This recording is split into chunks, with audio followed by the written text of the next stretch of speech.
ప్రతి ఇంట్లోని తులసం ఉంటుంది కదండి. తులసం కోసం కొన్ని విషయాలు తెలుసుకుందాం.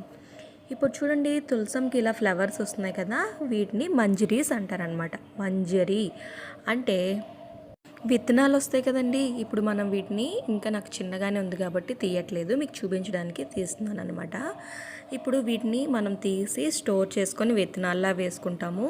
లేదంటే అవే మంజరీస్ ఉన్నాయి కదా, మనం ఏకాదశి రోజు తులసమ్మకి ఆకులు అనేవి తీయకూడదు అనమాట. ముందు రోజే తీసి ఉంచుకోవాలి. వాడిపోయిన ఆకులైనా సరే మనం ప్రసాదంలో వేయచ్చు, కానీ ఏకాదశి రోజు తీయకూడదు అన్నమాట.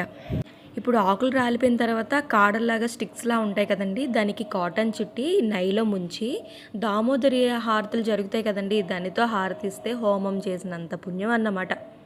మీరు ఈసారి నుంచి తులసమ్మకి తీసిన ప్రతి ఒక్కటి కూడా చాలా జాగ్రత్త పరచుకోండి. ఆ స్టిక్స్ కూడా పాడేయకుండా ఉంచుకోండి. హోమంలో వేసుకున్నా కూడా చాలా మంచిది. నేను కొన్ని విత్తనాలు పక్కన కూడా వేసుకున్నానండి. మనం అందరం తులసమ్మ అంటాం కదండి.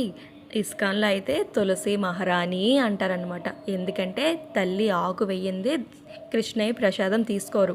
అందుకే నేను మంచిగా గౌన్ కూడా కుట్టానండి. బాగుందా? ఆ డ్రెస్ వేయగానే చూడండి ఎంత అందం వచ్చిందో తులసంకి, అదే తులసి మహారాణికి. ఈ మంచి విషయాన్ని మీతో పాటు నలుగురికి పంచుకోండి. ప్లీజ్ లైక్ అండ్ సబ్స్క్రైబ్, అది మాత్రం మర్చిపోవద్దు. ఇప్పుడు ఈ మంజరీస్ ఉన్నాయి కదండి, ఇవి కూడా మనం ఏకాదశి ప్రసాదంలో వేయచ్చు ఆకులకి బదులుగా.